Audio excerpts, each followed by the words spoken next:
Hello and welcome. My name is Oscar Hisa, and I'm the Director of Learning and Engagement here. And today is December 1st, International World AIDS Day, an international day of action and mourning in response to the AIDS crisis. If you don't know about Day Without Art, yes. I know, I'm getting to that.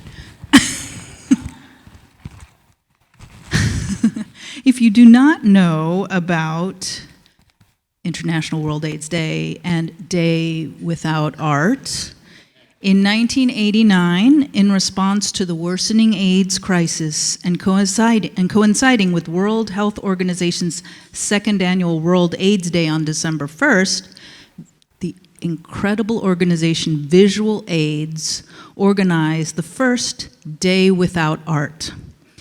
A committee of art workers, curators, writers, and arts professionals sent out a call for mourning and action in response to the AIDS crisis that would celebrate the lives and achievements of lost colleagues and friends, and encourage caring for all people with AIDS, educating diverse publics about HIV infection, and finding a cure.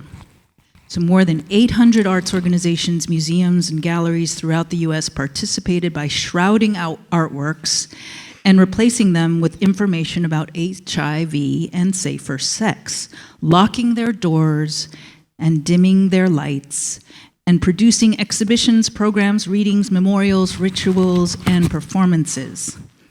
Visual AIDS coordinated this network of mega events by producing a poster and handling promotion and press relations. And in 1998, for its 10th iteration, Day Without Art became Day Without Art, so more like Day with Art. Visual Aids added the parentheses to highlight the ongoing inclusion of art projects focused on the AIDS pandemic and to encourage programming of artists living with HIV. Since 2010, Visual Aids has worked with artists and filmmakers to internationally distribute videos to museums, art institutions, schools, and AIDS organizations. To mark the 25th anniversary of Day Without Art in 2014, Visual Aids distributed Alternate Endings, a program of commissioned videos by 7 artists and collectives that was screened internationally and is available online. So each year since then, Visual Aids has commissioned and distributed a video program for Day Without Art, coordinating screenings at over 100 venues around the world, and you're in one of them. For more information on how to organize a screening, you can go to their website. We're so excited, and I'm very proud that we've been doing this program also at the Santa Monica Museum of Art, which was what we were formerly on the west side, but then here at ICLA every year since our opening in 2017. And it is very exciting to present the 7 commissioned videos or films by artists, international artists, every year. And this time we have one by Jan Cruz from the Philippines, Milko Delgado from Panama, Imani Mariam Harrington from the US, David Oscar Harvey from the US, Mariana Iacono and Juan de la Mar from Argentina and Colombia, Nixie from Belgium, and Vasilios Papapitsios from the United States. So we've been screening them, and we've been creating events and opportunities. You can also view these online. We've had these videos running since we opened today, and we're going to continue to have them viewable because they have captions and translation subtitles. So we'll just have them running, but we also have a public program today. So we have designed this to coincide. We were so excited that Day Without Art could happen during the run of this exhibition, Ciencia Sexualis, which is the ambitious group survey of contemporary artists whose work take up the fraught relationship between sex, gender, and science. This group exhibition of 27 artists is organized by Jennifer Doyle, professor of English, University of California, Riverside, and Jean Vaccaro, Assistant Professor of Transgender Studies and Museum Studies at the University of Kansas. And they also worked with Team ICALA, with Amanda Soroka, Senior Curator, and Karen Ellen Yu, our former Curatorial Associate. And this is our Getty Foundation PST Art and Science Collide presentation. So we have, fortunately, 2 artists in the exhibition here to speak today on the occasion of Day Without Art. And they'll be speaking with Jean and Jennifer, and they are Demian DinéYazhi and Joey Terrill. Demian is the artist of the mural Outside, titled Pause Since 1492, which was originally a poster for Day Without Art in 2016. We're excited to present this as a big old mural that will be on view through next year. And Joey Terrill has 2 beautiful paintings in Ciencias Sexuales that are part of the ongoing Still Life series. So I want to explain the flow of this event, that you're all seated here, but we're going to move around a bit because we want to go outside and look at the work by Demian, and then we'll go inside and look at the work by Joey, and then we'll sit back here if you need a bathroom break between the walking around and sitting down again.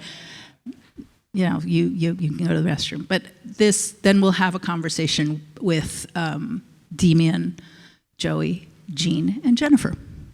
So thank you all for coming. We have amazing programs, particularly in this month of December, very busy for the next 2 weeks. That we have a program that is a book talk with Chris E. Vargas and B. Oakley, who's here. B. Oakley is the founder of Gender Fail, and this is the bookshelf residency, and we just opened this beautiful little annex exhibition. This is all in celebration of Gender Fail's 10-year anniversary. Please purchase anything you want from here and support Gender Fail, a profit for survival enterprise. And then we also have, later in the week, we have a pelvic floor workshop with Al Schult, and that's happening on Saturday. And then Monday of next week online, tell all your teens that we have an online sex education class called More Than Sex Ed. This is all in part of Ciencias Sexuales. So thank you all for coming. And I think, where's Demian? Demian? Oh yeah, there we go. So what we're going to do is we're going to get up, and I'm going to hand this over to Demian to take over, and we'll settle in outside. This little speaker is going to follow us, and then we'll enjoy learning about that workout, the mural outside. Thank you all for coming. Okay. I wanted to share this because this piece is really important in the conversation surrounding the development of the show, and then also living with this piece. It's like Jean and I kind of had to metabolize it as not just as curators but also as writers.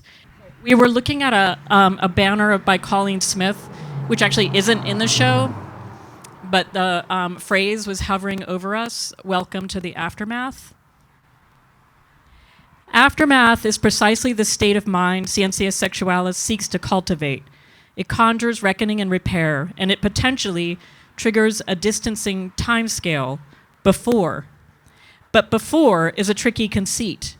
It demands a certitude that we, as the curators of this exhibition, resist. Sorry, it's like the intro to the catalog soap. We offer instead an alternate chronology for you to inhabit. We do this spatially. Yes, I'm going to skip a little bit. Yes, before the beginning, with Pause Since 1492, a mural by artist Demian DinéYazhi that depicts the first Thanksgiving as the first infection. Pause Since 1492 has emblematic power as an X-ray-like reveal of the timescale of sexual science, which springs from the settler colonial logic of white supremacy. Origins come with fantasies of resolution, as the telling and retelling of histories is whittled into a history. Again, our emphasis is this timescale of repair. That was us metabolizing your work, so just wanted to share that with you. And we'll have a chance to talk more about the process and working together, but we're really excited to have you just share your work and talk about it first. Okay. Thank you. Thank you both. My name is Demian DinéYazhi. I'm born to the clans Nestaje, Tabahe, and Torechitni of the Dine tribe, which is located in the southwestern region of the U.S., more commonly referred to as the Navajo Nation. I grew up in this small reservation border town known as Gallup, New Mexico, where I think a lot of my work intersects with, having, as I grew up, a lot of it was having one foot in the Navajo world and then one foot in, the white American dystopic world. But with that, I start that off because a lot of the atrocities of settler colonialism and a lot of the weight of what it means to navigate these spaces is, I think, sometimes is the most prevalent and revealing in reservation border towns like Gallup, New Mexico, like Rapid City, South Dakota, like Flagstaff, Arizona. There's high instances of racism, alcoholism, substance abuse, domestic violence, police brutality, police presence, and then also a lot of appropriation, continued looting and theft of indigenous cultures, indigenous lands. And so I start that off with the realization that, this is important for, I think, the multitude of people who are living as welcome or unwelcome guests on indigenous territories. I think, a lot of the work that I do also talks about land acknowledgements, and I think it's also important as we, move into this next year up ahead, that we start to really consider what it means to be a good guest and a good relative to ourselves, but also to the indigenous peoples. We have been saying that these issues have been ongoing for centuries. We have asked many people who of non-indigenous ancestry to step up and do the work, to dismantle settler colonialist, white supremacist, cis hetero supremacist forms of systemic violence. And each time it progressively moves and moves more toward this fascist white supremacist space that we are inhabiting. The work that indigenous people have to do and hyper-marginalized communities have to do is disgusting. And so I say all this because, it's important that we recognize this. It's important that we continue to reckon with this, and it's important that we continue to build these communities. So I also want to thank you all for coming out here today, for witnessing the work that is on display, educating yourself about the work that is on display, about visual aids, about Day Without Art, about artists who have passed and artists who are also living with different forms of virus, disabilities, but also marginalization in this really fucked up country that we live in. This work was created back in 2016, pretty early on in my career, when I was just beginning to make work. I think I had just got a grant from the Art Matters Foundation, which I'm also presently on the board on. And I just had brunch with Laura Donnelly, who was one of the main funders of the organization. And in the regular conversation that we were having this morning, she remarked that, these grants are small, they're not enormous grants, but they were enough to give artists the motivation and support to continue making work. At this time, at that time, I think it was a $5,000 grant. It was enough to give me the confidence to continue making work. It was enough to give me the confidence to create work like this, even though I was living on food stamps and, making this for my Tumblr account back at that time. So sorry, this is like a hodgepodge of like everything that's in my head right now. This work was created as, and I feel like it's really delving into a lot of the issues that I was curious about at that time. I had just started to make work that was about Indigenous culture, so I was looking into a lot of archives. I was looking into a lot of old Western art. A lot of the work that I create also interrogates the Western art history canon.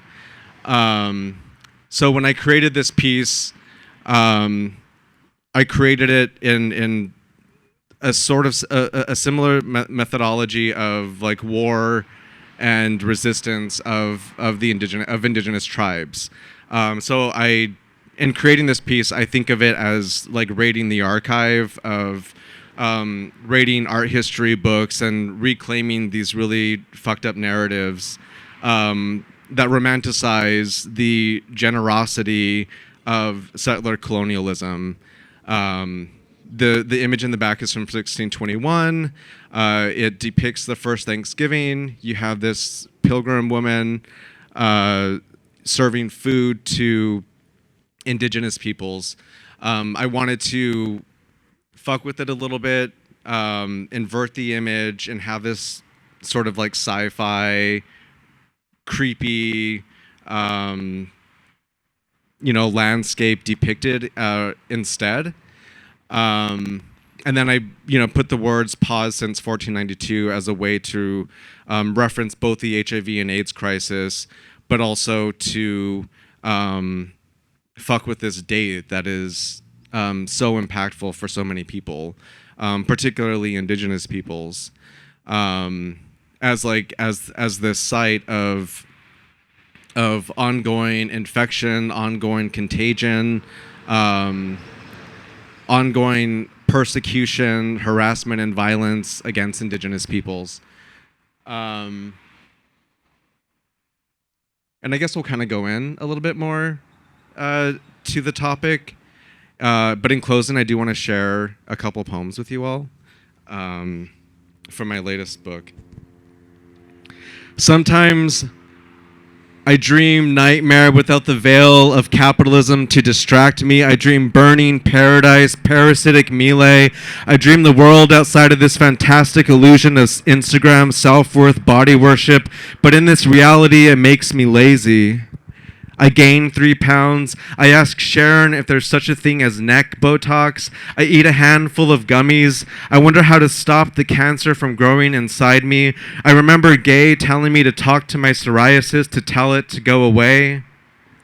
So I carry this logic to the dream world. I try to bring back a photograph. I try to remember the song I was singing. I fall in love and get chased by stupid shit my subconscious still hasn't processed, but no matter what, the world is always fucked. I never dream of a time before nostalgic complacency or distractive settler colonial psychotic mayhem and pre-consumer Black Friday land grabs. I never dream of sexual desire before heteropatriarchal rape culture, and I never dream of a land before time. The dream doesn't end by merely waking up, and it doesn't end with butterflies flying over the border, and it doesn't end in beauty seen by human eyes. Eyes on the sun-shining heels, gray outcast background, outcast memory, distorted sound machine, distorted asphalt rhythm, sunflower forgiveness, distorted memory, sunflower madness, sun soon, assuming the sun, soon the sour, exhuming the sun sooner than power, soon the sun, monsoon, cower, exhume the flower, distorted sunflower, soon power assumes the cower, if not the sun spreads, fecund and flower, mile marker 241, like what the fuck? Eyes on the memory, now an ancestor, now an oral tradition, now a victory against cis hetero supremacy, eyes on the road, eyes exhume the memory, eyes on the pinprick where the sun rises, not there where it sets, instead of the flatness of heteronormative flat earth, toxic masculinity, instead of the suffocating city, suffocating prism, suffocating land held hostage, confined to a prison, land held back, land back against the border, land back against the wall, land knees scraping against asphalt, land back to the safety of ancestral, land back to the Chiji womb, birthing rainbows, genderless cosmic plateau, motherfucking earth, daddy fucking bombs, machine guns, parasitic corpse of the city, suffocating sun, suffocating city, suffocating flowers, suffocating city, suffocating memory, suffocating nostalgia, now becomes ritual, now becomes hydration, now becomes rainfall through wooded trees away from the shit, city shit, now becomes nutrient, now becomes no service, now becomes matrix unplugged, now becomes extractive threat, now the sky becomes clouds of sheep fat and the highway is down to fuck between runaway towns and failed industries, colonized institutions and detailed gentrification, now the memory becomes blood sausage, flies swarming around bloody earth and earth becomes child's laughter, chigi elbows and chigi love, lights driving in the holy fuck of night, might be sublime, might be drunk suspicion, might be the last song she heard, and anxious star formations. Constellations submit to memorize betrayal, and the truth smears like chigi knees against distorted asphalt. Pebbles asteroid their way into your skin, and the sun rises like a black hole, exposing the sacred clit. Thank you. I also lastly just want to say thank you to the curators and the ICA. A lot of the times artists have a really hard time navigating spaces, have a really hard time making work like this, having support, having transparency. And I think it's really important at this moment to also acknowledge when a space is doing some amazing things, has been supportive, and is helping an artist survive. So thank you all very much for doing really amazing work.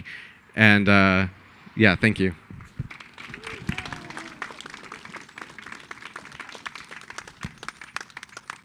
Thank you so much, Demian. And now we're all going to go inside the museum and take a look at Joey Terrill's work, and then we'll come back together. So thank you all for coming today. It's a thrill to be here. So for those that aren't familiar with my work, I've always explored since the 70s, since I was a teenager, the intersection of my Chicano and queer or gay identity. And then when HIV and AIDS came along, I recognized that it's wartime. And I dived into HIV advocacy, and for over 30 years I worked with people with HIV, people in hospice, people going blind, yada, yada, yada. But I was always doing art that was very gay, but looking at how my Chicano and gay identity intersected and clashed. And that was my strategy for making art. Usually, my method for making work would be to have one image source, one photo, or somebody posing for me, and I would do a painting. So in 1989, I tested positive for HIV. Long story short, my doctor theorized that I was infected when I lived in New York in 1980. So I did the math. I said that's been 9 years ago. At that time, it was thought that 10 years was how long HIV would be dormant, and then you get AIDS. So I was under the impression that I'm going to die, like within a year. So I enrolled in clinical trials. I became even more ardent in my advocacy. And then in 1996, I tested undetectable for the first time. And that's the goal of being on antiretroviral therapy. For those that don't know, that you reach a point where you have so little virus, it's undetectable, and that means that you're not going to die from AIDS. Okay, that was a total mindfuck for me. I had always thought I was going to die, and here I was conflicted, like, my gosh, I'm not going to die now. It was unbelievable to me. And part of that was that I was a strong advocate against the pharmaceutical industry for their price gouging on the cost of HIV meds, as well as other medications. I was doing advocacy work. I was demonstrating at their conferences. I was really involved with that. And also why 20 of my friends who took the same meds as I never made it. They weren't there. And I couldn't figure out what kind of an image or photo can I use to make a painting about that. And I pondered it. I was really conflicted. I had these ambivalent feelings, and I couldn't figure out how to do that. And it wasn't until I was sitting at my breakfast table with my HIV meds and my Cheerios, my box of Cheerios, and I thought, God, this is funny. It looks like a Tom Wesselman still life. If you're not familiar with Tom Wesselman still lifes from the 1960s, look them up. They're really fun. And Tom Wesselman would take advertisements and logos and juxtapose them into these sort of domestic settings, and they were at once a celebration of, but a critique of American consumerism and post-war optimism. And I thought, that is what I'll do. I'll make my own versions. I'll use that trope, and I'll make my own versions of still lifes. But I thought to myself, I'm going to Mexicanize and queerize my versions, and I'm going to include HIV medications in them. And, in doing that, what I was doing was presenting a domestic setting, which a lot of people could relate to, in which HIV medications were front and center, which a lot of people could not relate to at that time. So that was my intent. Anyway, I've done them ever since '96, and these are two examples. One is from 2012, and this is called Still Life with Forget-Me-Nots and 1 week's dose of Truvada. So at this time in 2012, everyone was celebrating about marriage equality. And from my perspective, a lot of gay organizations that used to focus on HIV and AIDS and education and prevention had moved towards the fight for marriage equality. And we that's great, that's wonderful. But I was of the mindset, hey, we can't forget that HIV and AIDS is still here. It's particularly affecting poor communities and communities of color. So in thinking about these things, I decided to put a bouquet of forget-me-nots. That's those flowers there, which are a traditional flower that's been used in wedding bouquets for, I guess, years and years. I like the idea of the name of it being forget-me-not, right? But instead of putting a white or blue ribbon, which is the traditional one, I encircled it with the red ribbon, obviously referencing HIV and AIDS. But in this, I also included and decided to pay homage to one of my artist heroes, David Wojnarowicz, out of the New York East Village art scene, and included on the wall here an image of one of my favorite works by him called Untitled, One Day This Boy Will. And if you take the time to read it or whatever, he talks about one day this boy is going to get really excited about something between his legs, and he's going to be met with, like horrible judgmental, priests and police and brutality and all the homophobia that this young boy would have to deal with. So, and the reason I chose that is because a couple years earlier in 2010, there was an exhibit at the National Portrait Gallery in Washington, D.C. Probably some of you are familiar with it. It was called Hide, Seek, and it was the first time that there was a National Portrait Gallery exhibit that looked at LGBTQ identity. It had never been done before. In that, they had a 4-minute segment of a video that David Wojnarowicz did, which was edited down from a 20-minute video, in which, while he was in Mexico, there was an image of a crucifix, and there were ants crawling around it or on it. Well, the Catholic League, all 4 of them, whatever, out of New York, complained, and they complained to Republican senators, and they ended up complaining to the Smithsonian, and the Smithsonian removed it. They censored it. Okay, that was an outrage. The art world responded accordingly. There were demonstrations, and it actually enhanced his profile as an artist. And it kind of backfired, which I thought was great. So in that, I've included an ant referencing his video. But instead of the crucifix, which, the way I looked at it is like, crucifix represented the Catholic Church and all the homophobia, whatever. I've put these pills of Truvada. Truvada is a drug that has been used for years as a component of an HIV cocktail. So for those of us that are positive, it helps to keep us alive. But it was now also being used and promoted for PrEP, pre-exposure prophylaxis, which means that for somebody who is HIV negative, you can take Truvada and you won't get HIV. The way that I looked at it, it's just continuation of the major profits that the pharmaceutical industry was doing. So for me, it's not the Catholic Church in this case that we need to be aware of. It's the pharmaceutical industry. So these pills here, 1 week's dose, for me, that keeps me alive. But for, the other gay boys that are taking it, who are negative, it prevents them from getting HIV. The other thing about the still lifes is that the perspective is off, always. That's intentional. I've intentionally made them gaudy, colorful. I wanted to think that there are a lot of ways to approach the work. So there would be people that have no clue about art, it's their first time looking at art, and they might come in and say, oh my God, I love the donut, okay, or I really like the flowers, but what are these blue pills? It gets them to start talking about what does all this mean? And I want them to be familiar but enigmatic, kind of strange. And I think I've been fairly successful in that. The other part to this is that I also have included wallpaper in all of the still lifes, okay? And in the early 80s, my partner Rick and I were paper hangers. We used to get jobs, from Beverly Hills to Palos Verdes to Santa Barbara, and they were high-end jobs, big clients, millionaires' homes.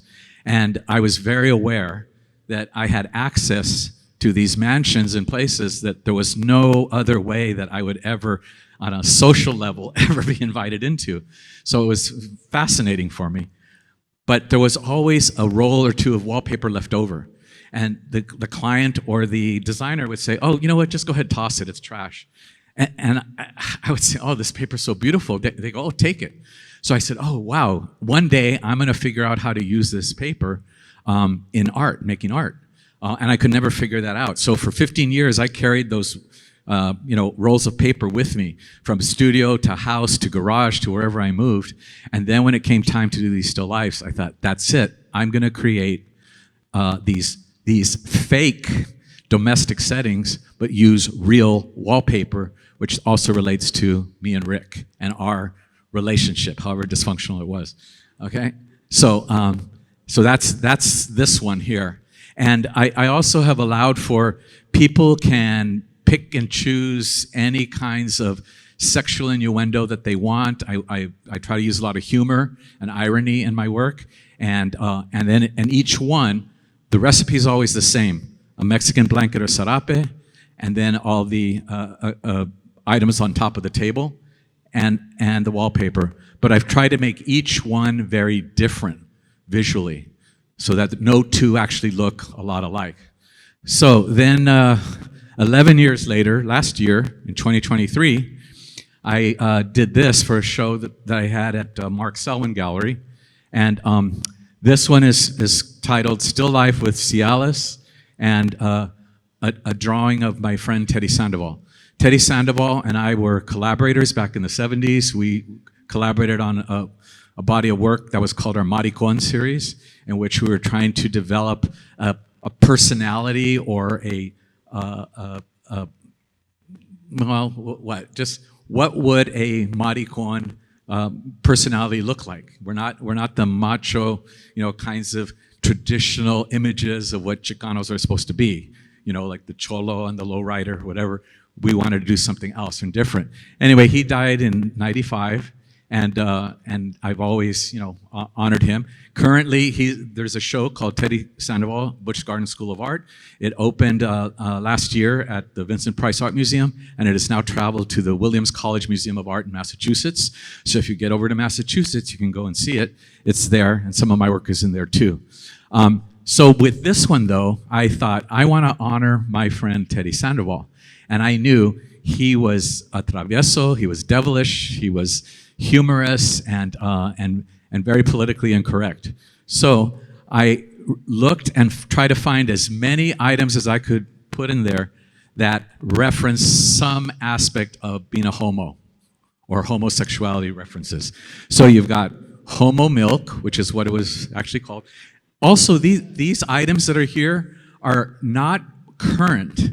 They're taken from like 1950s, 1960s advertising, which is really interesting. If you look up anytime you want, go look at advertising from before or years ago. It's amazing how many sexist, racist, images, including Demian was talking about. There are all kinds of references to indigeneity in selling butter, selling cream, selling all kinds of products.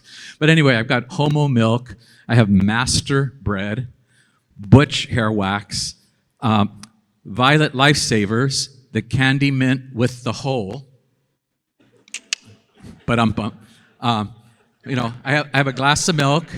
This is actually a porcelain a sailor statue that I have that I was able to get, and I fell in love with it. I got it in Scotland about 4 or 5 years. No, gosh, 6-7 years ago. And of course, Cialis, and there's Triamec, which is my combination therapy, 1 pill a day, and then Tops, Bazooka, and Mr. Clean. I then have in this back room going towards the rear, I've got an image of a man lying there sleeping, which is done in the style of kind of Teddy Sandoval's drawings. And if you look closely in the back on the TV screen, it's breaking news. Pat Robertson died at 93. So I celebrate that, and I know that Teddy is laughing, and that's why I did that. So thank you.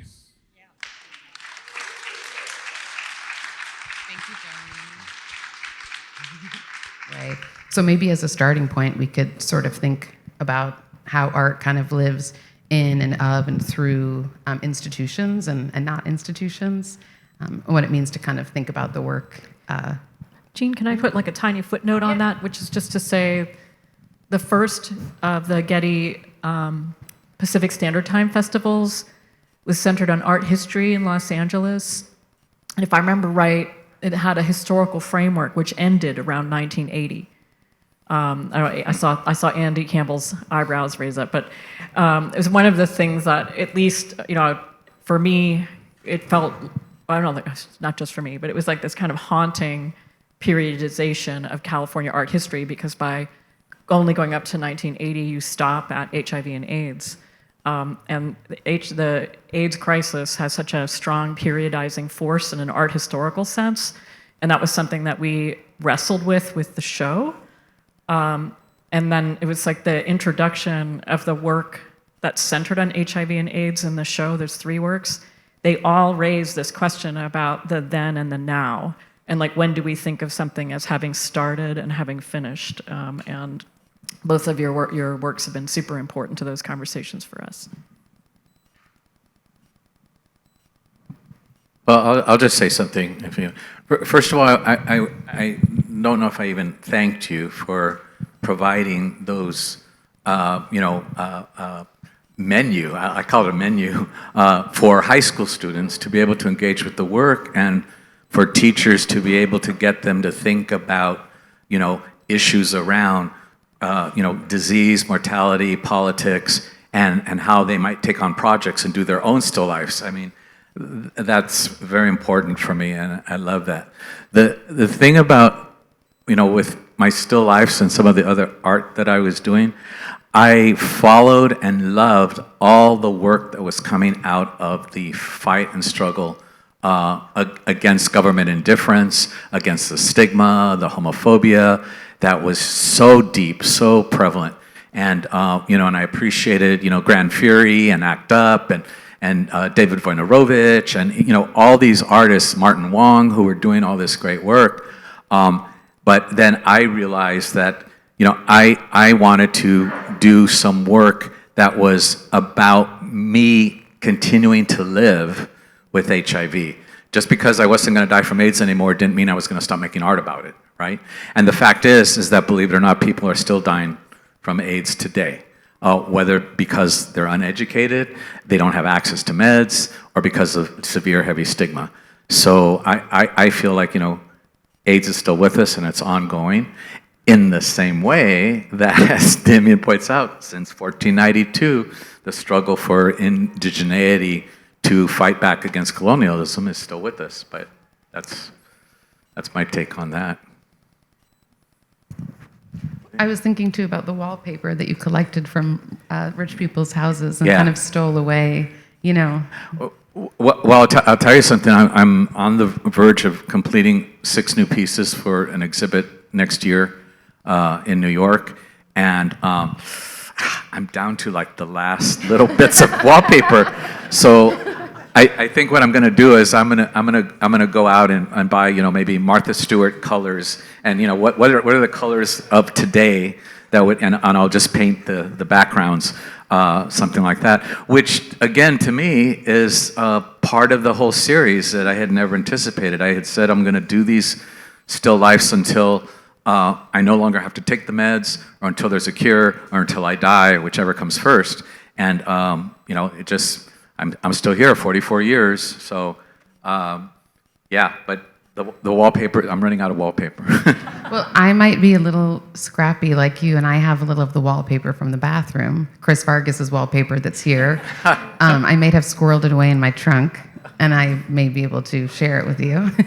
Wallpaper donations will be accepted. Yeah. Demian, I'd like to ask you about writing. I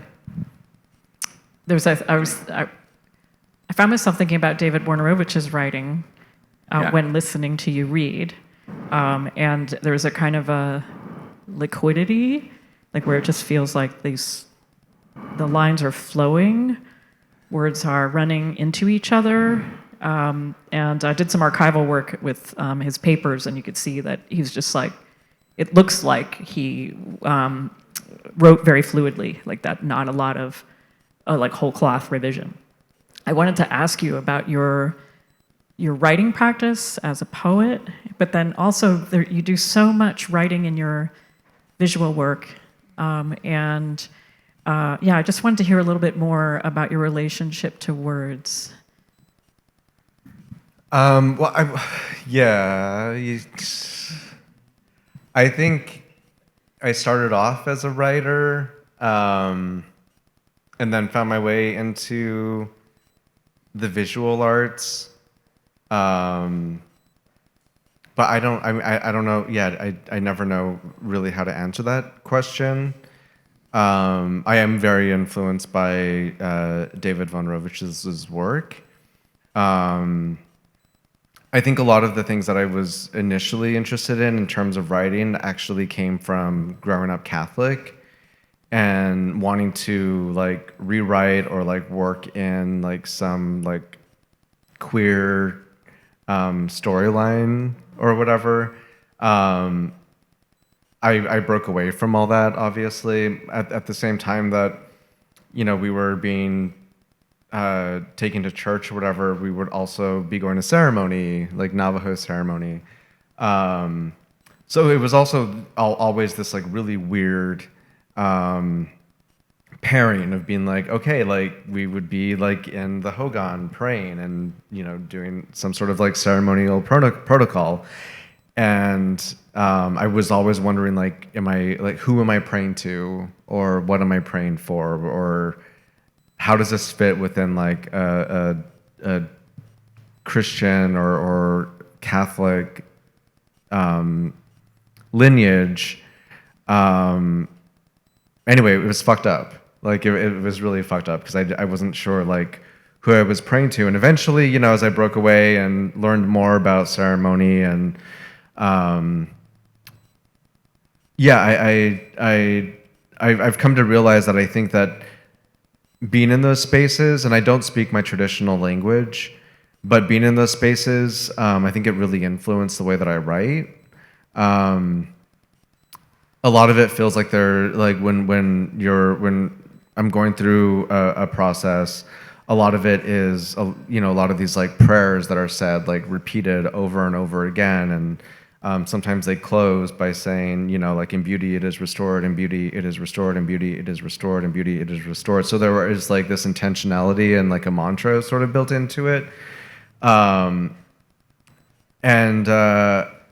So I think in terms of like the poem that I just read, the, you know, suffocating city, suffocating prism, suffocating whatever, that there is a sort of like shared intention and reverence for prayer that goes into that process of like how I write poetry. In some of my other works and visual works, you know, there is like repeating that also goes into the process.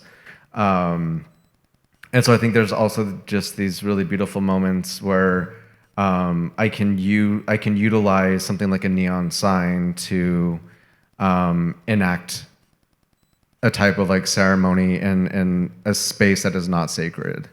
And I don't think that institutions are sacred spaces. I think there are sacred spaces for like some white art and some white people, but I don't think that they're safe spaces for indigenous people. I don't think they're safe spaces for BIPOC people. They refuse, along with collectors like the Dikers, they refuse to allow indigenous people to take care of our own artwork. They not only steal away our legacies and stories and traditions, but they keep them from continuing their own life cycle. So I think, you know, having a piece, I had a piece in the Whitney this last year that was about critiquing apocalypse and sci-fi, and it's about asking the viewer, you know, that you know, with the power that we have in our imagination, it is also important for us to imagine ways that we succeed as individuals, as activists. So in addition to thinking about and critiquing settler colonial structures, we also need to be putting in the same amount of thinking and imagining into how we succeed, how we help one another imagine spaces beyond this like Western post-apocalypse like dread. So I think in those ways it's asking and doing this type of prayer and ceremony in a space that is asking for this other type of reality to exist. Thank you for bringing up apocalyptic sense of dread. You know, that's been rolling across our, you know, our lives and with different waves of intensity. But of course, the past year, you know, and I guess this is a kind of a big question or thought, or just like, or let me express this as like I'm grateful to be here with two artists who have both really kind of stared that dread down in your work. And I guess I want to just invite you to talk a little bit about if you have conversations with younger people, or when you're talking to folks about like other artists about their practice, you know, about I'm asking you for help. Like when I'm talking with my students are struggling with the question of what does making art mean right now? You know, and what does making art mean in relationship to what's been happening in Gaza and what's happening, what Israel's doing to everyone around Israel, but also what our country is doing and our implication in that, and like the ways in which we are intimately implicated in that, right? Yeah, I just like there's been on a pedagogical level a real challenge for a lot of us, whether we're in the classroom or also working in art spaces together, right? About what does it mean to be making art right now, and you know, how do you talk with folks about this in relationship to your own work, or support people who are kind of wrestling with that?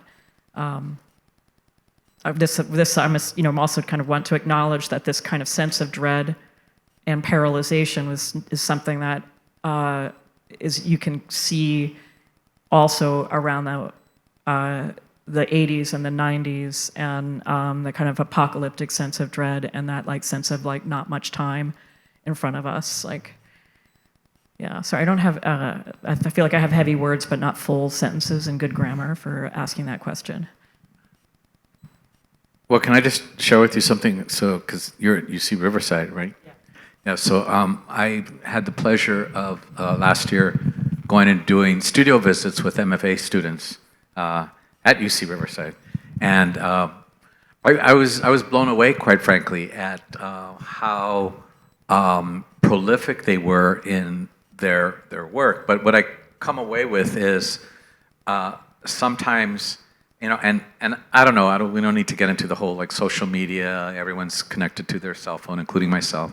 But I think that really is detrimental at times for individuals who, back in the day, as I pull my gray beard, right, back in the day when we had to engage with one another one-on-one, we actually had to go to the club to see Ron Athey. We had to go to the club to meet friends, to hook up, to also find a safe space. I mean, I was talking to some young folks and said, you know, back in the 70s, when I would go into a gay bar and there were 50 gay men there, I mean, I felt like it was just so refreshing because the outside world was so extremely homophobic. You know, today you have your phone and you can have, 1,000 friends and LGBTQ and anyone else that you want to connect with, but they're virtual. It's not one-on-one. And I think there's something lost there. What I've advised folks is I can't tell them how to do their art, but I just say, think of what is the concept first? What you get very specific about what it is you want to address, and then what form does that take? Now that's just one way of approaching it. Somebody else could be real different, but that's and I'm going to be very interested to see over this next 4 years how the art community, and that includes myself, how we respond to what is happening in the country. Okay, my hope is that it's going to get people fired up, and that similar to back in the day when people were in the streets, people were marching, people were in DC, New York, San Francisco, everywhere. I hope that the arts community is able to push back and help the country to move in a different direction. I don't know what that'll look like, but that's my hope, that there will be a reaction to it. And I'm going to be particularly interested to see the younger generation, what they do.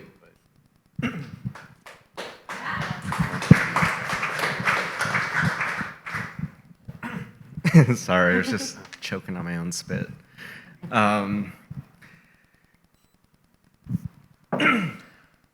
Yeah, I think,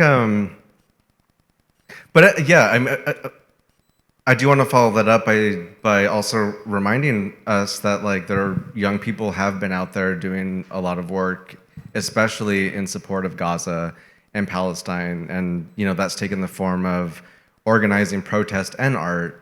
And so I think there's a lot of hope there. There's a lot of building through social media spaces that that gives a glimmer of hope going forward. I think it's really difficult having conversations with artists right now. And so I think as much as, it's so difficult. Yeah, I don't know. I don't, as much as I have hope in certain communities going forward, this last year, more than the last year, it's been really difficult seeing so many people in who I considered very close community remain silent while they've utilized revolutionary rhetoric and politics within their artwork, who have utilized even indigenous struggle within their artwork, but refuse to talk about indigenous Palestinians who are facing genocide in really disgusting ways. So I think as much as I don't really have the answer for that, because it feels like there's so much division in the world, and it's really difficult to have these conversations in certain spaces. and it's really difficult to enter a room with people who you considered allies with, like, 2 or 3 years ago. It's hard to look each other in the face sometimes and wonder where any type of like moral integrity has gone.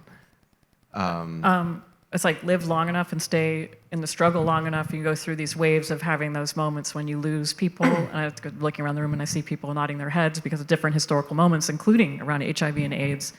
You could just watch like whole social scenes and institutions just kind of split or just like not know you exist. And be, kind of be determined and committed to that. But when you were talking, I found myself thinking about, I guess I was thinking about something I was feeling in response to your reading, and also about Joey, about your work. And it's such a funny thing. It's like the donut keeps coming back in my thoughts. It's like the things that feel true, right? That because it's like the donut is such a great device for thinking about, because there's something. It's not just familiar, but there's something that feels true about the donut to me.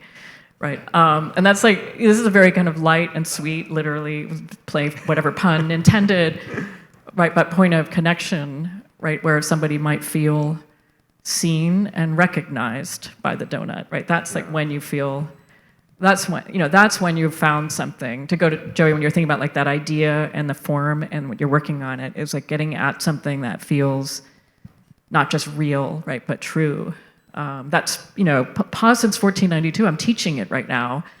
And it's like the word ideology. It's like I could teach, I'm taught for 25 years and I still stumble anytime I try to explain that word.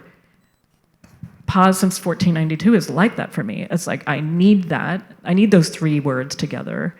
But trying to actually say what they mean is genuinely challenging, right? Because it's making you think about what feels true, what is true, and asking you to kind of shift your sense of the true around that. Anyway, that's me metabolizing again, like just digesting the donut. I want to just raise something that, it's not really been touched upon, but, when I said that HIV and AIDS continues, whatever, one thing that hasn't been talked about in any of these conversations, and I was reminded of this recently, I don't know how many people are aware that there are HIV criminalization laws in over 30 states in the United States. Okay, if we're aware, right? Okay. There's probably a dozen that are so draconian.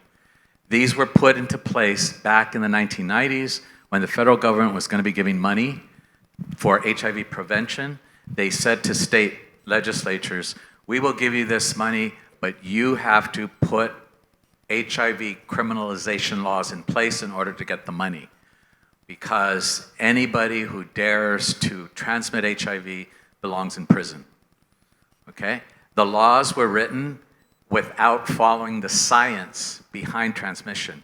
So to this day, they state biting, spitting, which are not ways to transmit HIV, you can be charged with sexual assault. In the state of Texas at the time, I still think they didn't have any HIV-specific transmission laws, which would come under the Department of Health. So in that state, people who were arrested and they were found to be HIV positive, they would be charged under the criminal statutes for attempted murder. I mean, think about that. This officer would say, "You know what, I was arresting this person, they spit at me, they're HIV positive, that's attempted murder." Okay, it had nothing to do with science or reality. And this is all about science, passion, right? So 10 years ago, there was the first HIV is Not a Crime conference in Grinnell, Iowa, of all places. And that's where it was pulled together by people who are HIV positive themselves, living with HIV. There was a gentleman that I still to this day remember. He was phoned in, and we all heard his interview from Idaho, a prison in Idaho. He was a heterosexual African-American man that had sex with his girlfriend. He was undetectable. He used a condom, but he didn't reveal his status to his partner, and he was jailed for 30 years. Okay, Carrie Thomas is his name, and it turns out that through the efforts of projects like Zero Project and Positive Network, whatever, they were finally able to get his sentence ended, and he ended up spending only 15 years in prison. Okay, there was a woman in Michigan, and this was only like maybe 8 years ago, where a police officer had stopped her for something to do with her tail light or something like that, but he ended up wanting to check her purse. So he reaches in, he's checking her purse, and he sees these medication bottles, like the bottles I put in my still lifes. And he says, "What are these?" She goes, "Oh, those are my HIV meds. I'm HIV positive." He arrests her and they stated that because she didn't reveal her status, that he unwittingly put himself at risk because, and I quote here, "I could have reached in and pricked my finger on her earrings or something in her purse." Okay, and it ended up like maybe it took a year or two of back and forth in the courts. They finally threw the case out. But really, give me a break, right? This is still the level of ignorance, and I'm just thinking that what's coming up the road, they're gonna get so. I mean, look, they're already doing this, and it's right. No, that's really like the moments. Like that's one of the things that really moved me about today. Right, it's just also just seeing so many men here today, and we've had very like kind of very diverse audiences and the like. But this show is like, deliberately castrating, really, and it's really coming from some of the most hardcore spaces of feminist work around reproductive politics, around like free and available access to abortion. In theory, everyone here has contact with abortion via Candace Lynn's The Smell of Abortion, which is a scent that's transmitted into the galleries. It's an invisible work. And we want people to feel how close we are to each other in these points of vulnerability as in relationship to especially the law, as it mobilizes just absolute bullshit ideas, like kind of like bullshit science, right, behind ideas about gender and sex, transmission, disease, health. These are opportunities for radical solidarity across gender positions of all sort, because we all we end up in, to various different kinds of pain points and intensities, right, in these crosshairs. Yeah, and while of course I'm focused on HIV, I mean obviously we're talking in a broader sense on healthcare and women's reproductive health. Access to care and treatment for indigenous communities, poor communities, people of color. I mean, it's already starting. So just, I'm sorry, you want to call me woke, call me woke. Okay, I'm awake. I'm awake and I'm aware, and I'm going to keep on being aware because I'm really scared right now. I think it's going to get ugly. And I'm just waiting to see, okay, what kind of art am I going to do in response? And I know I kind of keep saying that, like I'm waiting to see what happens down the road, but that's the reality of where I'm at today. But I guess it makes me think too about Demian, what you were saying, that like so much in the wake of this election, people are sort of talking about how artists will respond, and we sort of like look to artists, but I feel part of what you're saying is that we also need to look to institutions and not only look to artists to like push change, but we have to be in spaces that are willing to think about how to reorganize our structures and our systems of power. When I first learned about the Poston's 1492 piece through an issue of On Curating that was called What We Don't Know About AIDS Could Fill a Museum. And you mentioned land acknowledgements, and part of the, I think, like wall text that we wrote outside of the piece is to think not about how institutions sort of like wrestle with things like land acknowledgements, how those, even when they write them, are often very kind of performative, like empty statements, what it might mean to like take up, to have a land acknowledgement be a work like this rather than, a set of sentences on the end of your email signature. And so I guess I'm kind of thinking about how not only artists, but curators, educators, museums can actually take up the call to do this work and not put the responsibility only on artists to be kind of pushing us to new places of engagement. Yeah. Yeah. Well, I'm in a very pessimistic and jaded sort of space, and I have been the last few years. So I'm trying to like chill out and come to the table with something a little bit more, with a little bit more nutrient. So I apologize.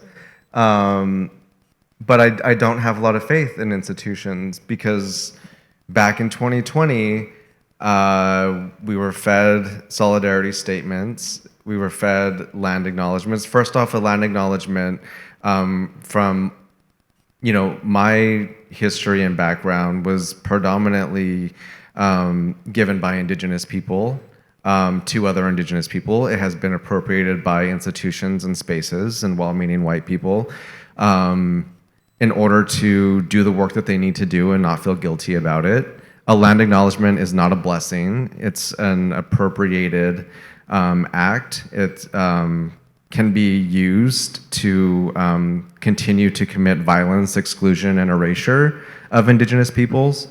And solidarity statements work in much the same way. A lot of these were put out back in 2020, and artists were shoved and forced into the same working conditions and extractive measures that existed prior to the pandemic, and it's only gotten worse.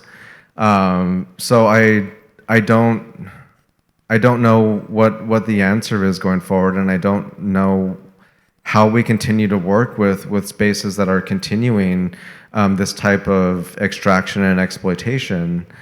I think a lot of my work comes out of an anger and detestment, but also a resilience and stubborn energy left over from 1492, 1862, when the Navajo were forcibly removed from our ancestral lands and forced to walk across the state of New Mexico to an experimental internment camp.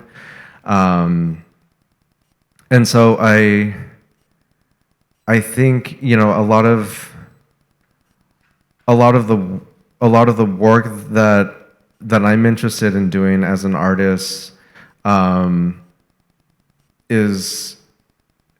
can only come through having a more rigid interaction and engagement and opposition to the art institution. I think sometimes it's very challenging, but at the same time, I think it offers a lot of rewards in terms of how we move forward in a lot of these spaces, and also how we continue to care for the work of artists. It's really difficult to get into these spaces and make work. I don't have gallery representation.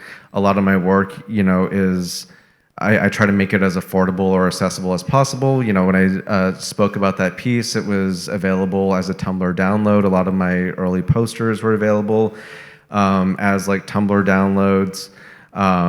People were able to reprint and reproduce the work however they wanted. I've always wanted my work to have some type of like access to the community. I utilize social media as a modern day form of printmaking or letterpress publishing. And I think that's an important thing to help the younger generation understand as well, is like we can utilize something like Instagram stories as this, vehicle of continuing the tradition of screen printing, but also break away and take moments where we can teach them about printmaking. We can teach them about creating zines. We can teach them about the history of the letterpress, the risograph. So yeah, while I don't have faith in a lot of institutions, I still work there. I still feel it's important, while I am participating in these spaces, to continue to have a strong critique of them. But I think it's also a really good reminder to other artists to step up and do the work, to show up whenever possible. And we're obviously in that space right now where we're going to be put into these positions of providing that support for one another. We should make space. I'd like to make space for the audience to bring questions, observations.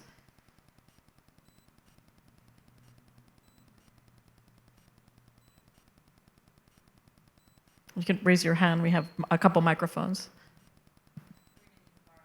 Oh.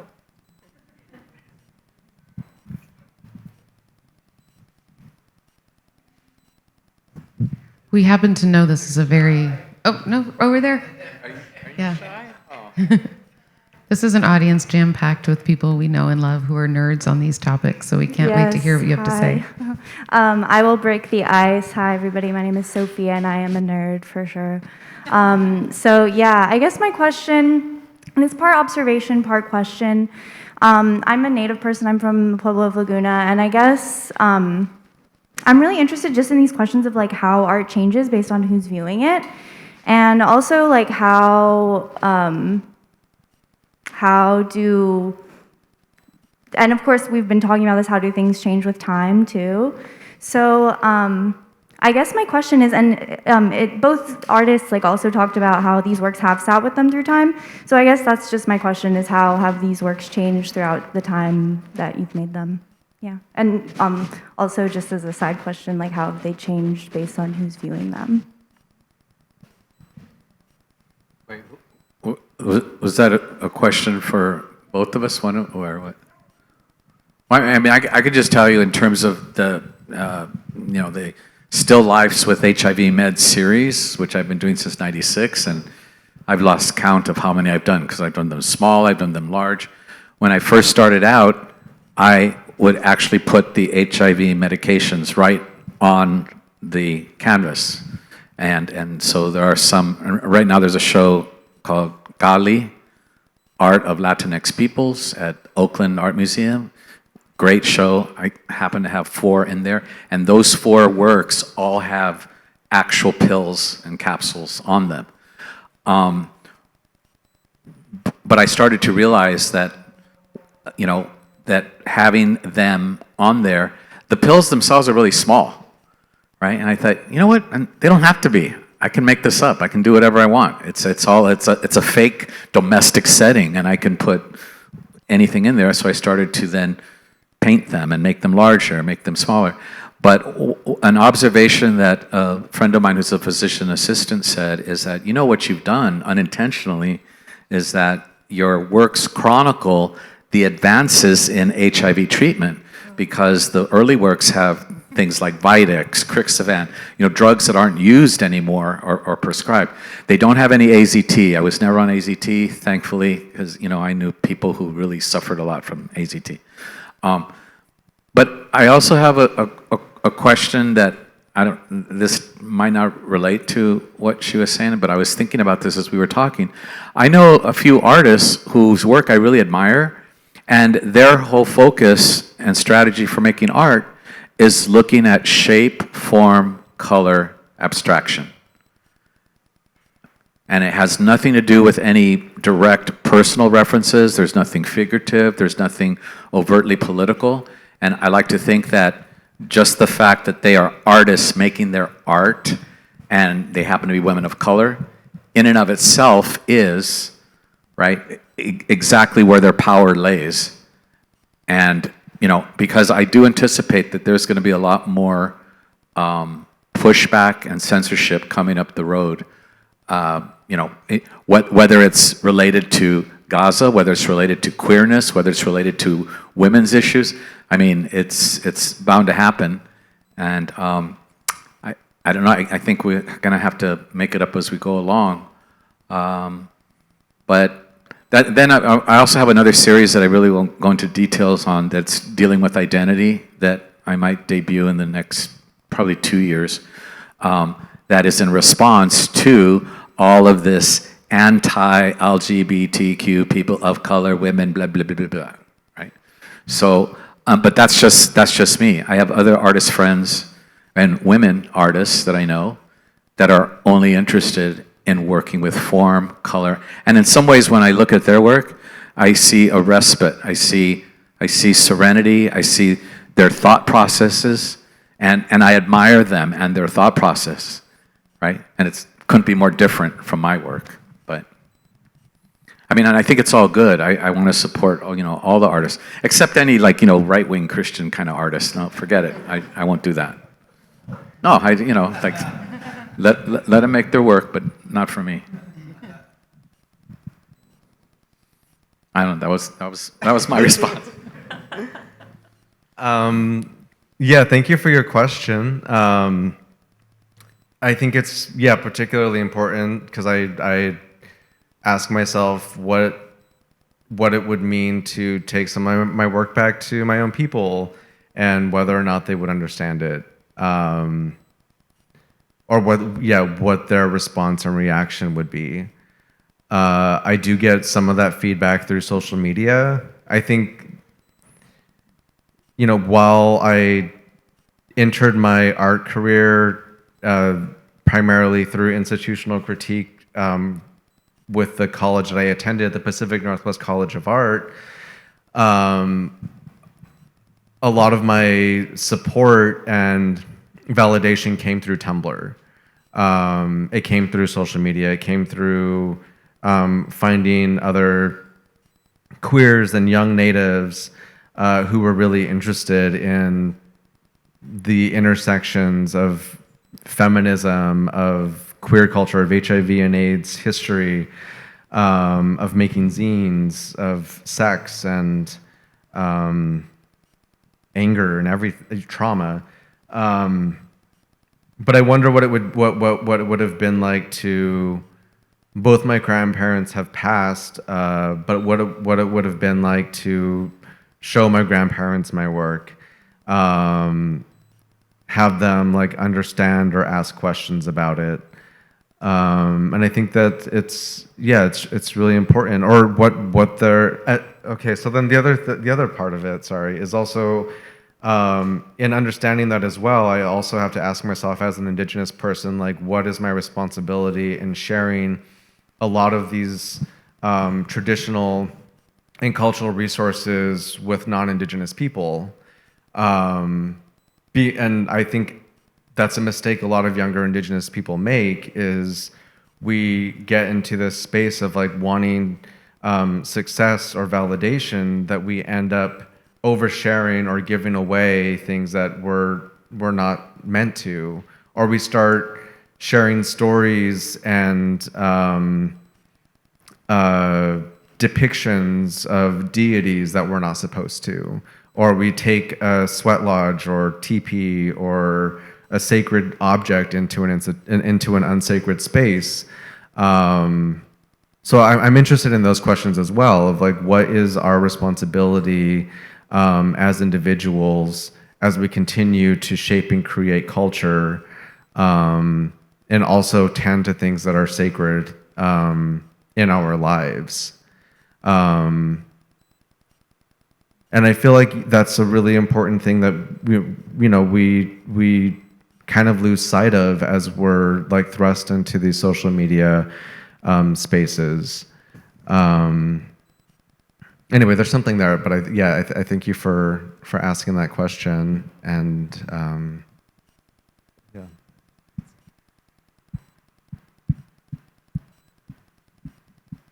Anyone else? Hi, I've been interested in looking at the exhibit here in terms of science and doctors studying people and how that's gotten sort of into our fiber, like it's been put there for so long. And I'm trying to formulate this.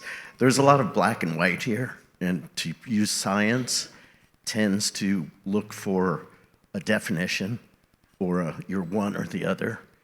And there's such an amazing range in gay people, women, any category you want to pick.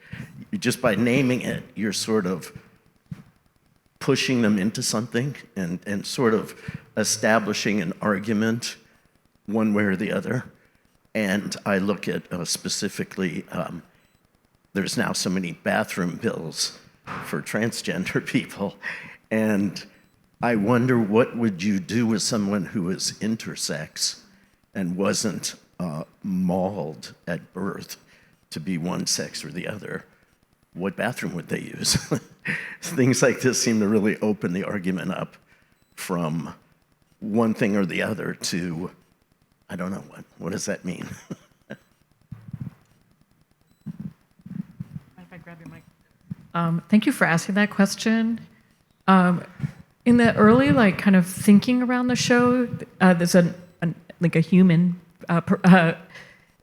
who's been in headlines as an intersex athlete, Caster Semenya.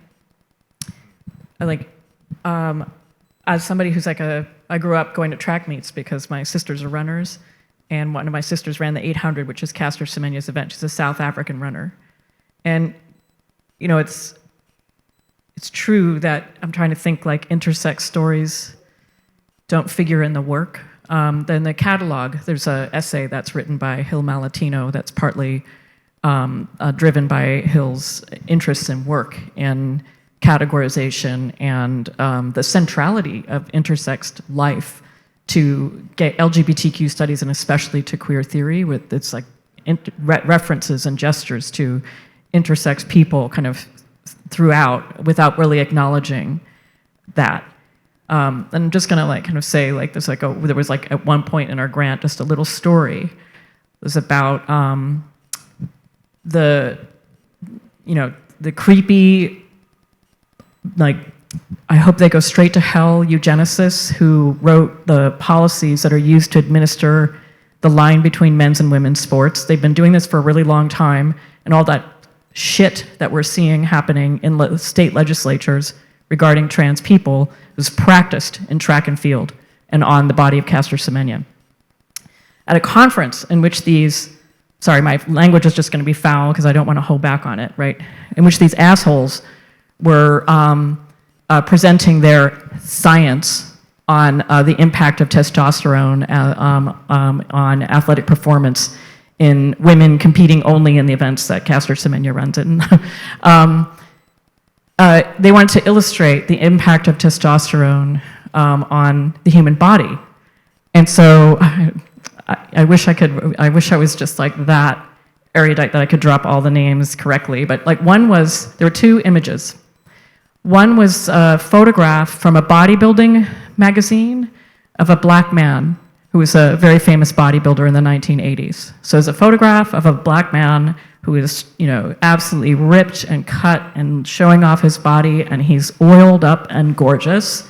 And the other was the Goya paintings at La Magia Desnuda, right? So one is like a historical painting of this kind of almost cloudy, she's so white, she's like a cloud resting on a couch, and so she's representing the normative female body, right? And then this bodybuilder from the 80s was representing the normative male body, and somehow this is a story about testosterone. And that was in a like international conference that was really kind of staged around the body of Caster Semenya. So like in these kinds of conversations about categories, black and white, binary, like, there are real people who are like, it's like creating noise and static just by living, right? Because like they're just challenging the infrastructure of so much thinking and feeling about what sex and gender are. And this show really is about that. Like there's one of Colleen Smith's banners, like, your discipline undid me. Right, like that, that could be about Herculine Barbin, the person who's at the heart of a memoir of an intersex person that whose story was found and published by Michel Foucault. Anyway, sorry, I'm moving into lecture mode, and so I'm going to wrestle myself out of it. But I'm really grateful for your question because it really is important to the show for us that this show is curated out of a commitment to non-binary thinking and anti-binary thinking. Even as the show is manifesting so many stories about what's happening very much strongly in categories like gynecology, the practice of gynecology is staged in and around like the kind of the problem of the female body as one whose relationship to sex can never be secured and can only be policed. I also maybe want to follow up on that and just say some of the work that I generated at this time, I created another piece based on the landing of the Pilgrims, called The Landing of the Homophobes. And on the print, it says the words homophobic and transphobic. And so it's engaging the viewer and reminding them that, the history of the United States is also embedded in homophobic and transphobic views and scrutiny. Prior to colonization, there were numerous forms of gender variance. My tribe alone has like 4 to 5 different gender systems. So I think it's really important for us to also consider that the strategies of settler colonialism is about indigenous erasure, is about dishonoring these very human ways of existing in the body and of creating body autonomy and liberation in this world that we inhabit. And then I also just want to say that a lot of Western art, especially in the Americas, is about it is utilized as propaganda for the expansion of the settler colonial project. And that was one thing I wanted to mention earlier in terms of creating this piece is, this is a sort of fuck you to this entire history of production of art in the Americas that is more invested in settler colonial expansion than it is in creating this harmonious relationship with indigenous peoples.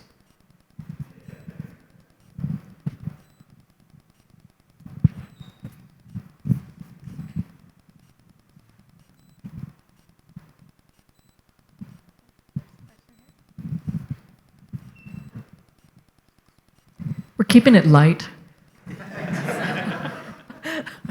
This is a light question. I've seen both of your work, you at the MoMA, and as well as yours is in the Whitney. But my question is mainly for you, Joey, because your work is I don't want to say it's easy to digest, but it is digestible, and it's very personal to you. Yeah. And so, as an artist with a gallery who, works with institutions and museums, how do you navigate sharing something so personal with an audience that could understand what you're trying to say, or someone who doesn't? They just like the color of the blanket, or the donut. Like, how do you navigate that? Well, I'm not sure that I know the answer to that, but I'll just share that for those that don't know me or my background. I went to Immaculate Heart College in the early 70s. I was a devotee as a young Catholic boy for the art of Sister Creta Kent, who was, if you don't know her, please look her up, whatever. Her taking pop art and culture and advertising and incorporating it into works that had some kind of existential, spiritual, alignment with the universe, making commentary. Sometimes it was religious, but she progressively moved into the social disruptions going on from the anti-Vietnam War things to rioting and the military-industrial complex, and she got dinged for it. But during that time, the feminist mantra, as most people will remember, was the personal is political. And in my head, I thought, yeah, it is. And I'm going to, and along in my head, I was also a fan of Frida Kahlo's work. And when I first saw Frida Kahlo's work, it sounds corny, but I actually shed a tear. I saw her, this confessional aspect to her work. She put her pain, her romance, her breakups, her birth. I mean, right there in front of you in these really small but extremely powerful works. And I thought, I want to try to attain that because I didn't see myself reflected in the dominant culture, at all. You didn't see Latinos unless it was, Ricky Ricardo on I Love Lucy, right? Or, and stuff. Or you saw stereotypes, the Frito Bandito and stuff. And, and what I'm saying is relevant to a lot of other groups as well. So, and I came to understand that that's not going to make me very viable for the art market. I mean, I was rejected for, now I can say decades, literally, by galleries said, oh, we just don't see where your work fits in our curatorial programming at this moment. Okay, if I had a nickel for every time I heard that, I'd be like, I could fund this whole show. But and so I started to realize, you know what? I don't really care. That's going to make me continue to do the work that I do. And those people that get it will get it. And those that don't, they don't. I can't say that I totally grasp, understand, or even like all the art that I see, even if I'm impressed by how powerful it might be. So now that there's this movement in the 21st century to look at, why is it that women artists have been neglected and marginalized? Why is it that queer artists have been neglected and marginalized? Why is it that we don't have people of color on our advisory boards in these institutions? That there is going to be some change. And I also know that change doesn't happen, I learned this as I've gotten older, it doesn't happen in a linear fashion. Racism is never going to just, okay, done, it's all done. Where 1492, they came over, that was the start. We don't know where it's going to end. There is no end time. So I feel like I'm just going to do my work and let people digest it, incorporate it, understand it, or not. And there's a part of me that doesn't really care. If people are willing to engage with me on my work, I'm more than happy to share with them. But I don't know. And I also feel like I've been fortunate to work with curators and academics who do get my work, who do understand that, and that's something that I really appreciate because I've had years of being marginalized and neglected, and that. And the other thing is, there's this part of me that I grew up with coloring books. When I was a kid, I just loved coloring books. I love stories. So my personal narrative is something. I'm a storyteller, and I just feel like if I stay true to telling my stories, maybe like Frida did, like Karita Kent did, then I'm okay. That I'll just navigate wherever that takes me. I don't know if that answers. I think I can connect that to the question earlier that was about the different viewers and audiences, right? Because yes. What makes a work feel personal to someone who is looking at it is very it's so special to the. It's like to make work that feels personal, right? It's not that, like, it's not when I'm looking at your work and it feels personal to me, that's something that you've done, right? Yes. But it's because you've opened up a space for someone to feel themselves in the work. So because sometimes when something is like too much about, me, right? You don't want to, you're just like, it's like a wall of that person pushing you out. Yeah. And then there's like also like, because you were talking about like abstract work and, like appreciating that. And sometimes people, that's where they feel it, right? That's where they're kind of hailed by it. And they're like, I know this steel, right? Or this knot in the rope, right? Like, or this stretch of the leather. Like those are kind of formal effects that can also feel familiar. And I think for me, like the prior like recitation of words that happens in your work, or just like the use of neon where you're using blinking, right? Which creates this sense of repetition. That soaks into you and it feels like it becomes part of you, depending on who is doing the reading and whether they're open to the message, right? Making work that has that openness to it, I think that's really special. And I think that's a connection between the two of you, though you work in very, very different registers. Yeah, I'll just share with you a real quick little thing that just occurred to me. So I used to live at the Santa Fe Art Colony, 58 Artist Studios, for 25 years before anyway, long story. But we would have open studios every year, and people would come in, and a couple times with my still lifes, there were people who would come in, young folks, and they'd bring their grandparents or their abuela or something, and the abuela would say, "Oh my God, your paintings are so pretty. I love the roses," or "I like the colors of the sarape." And and I would think to myself, you know what? If that's their response, so be it. And I would thank them. But one time I had this, open studio, and of course I had the HIV meds in there, and there was this.